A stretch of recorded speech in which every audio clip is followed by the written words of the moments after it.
In the crumbling outskirts of the old kingdom of Jerymia, a boy named Karin lived with his widowed mother.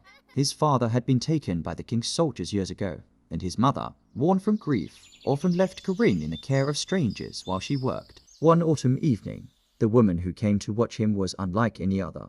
She called herself Mistress Vera, with eyes that glimmered like wet ink and a voice that seemed to hum inside the skull. She brought no toys, no sweets, only a small silver vial, which she kept close. That night, while his mother was gone, she told Karin a story of a murdered child, a prince wronged, and a spirit too furious to fade. "Do you want to be strong, little one?" she asked. When he nodded, she uncorked the vial and let a drop of black liquid slide down his throat. It burned cold, strange presence engulfing him till his eyes glowed. Vera smiled. That was the night Karin began to dream of the Hollow Prince, a pale, eyeless figure whispering in a voice that felt like it came from his own bones. He told Karin secrets about the king, about betrayals older than his own birth, and about a war not yet fought. But the spirit was not content to dwell in just one boy. Every child Karin played with at the river, in the alleys, on the mossy steps of the chapel, left their games with a strange shadow in their gaze, a faint echo in their laughter. A tiny fragment of the Hollow Prince passed into them, unseen and unbreakable. Weeks turned to months. It began subtly, children defying their parents, speaking of dreams where they stood in halls of gold and blood.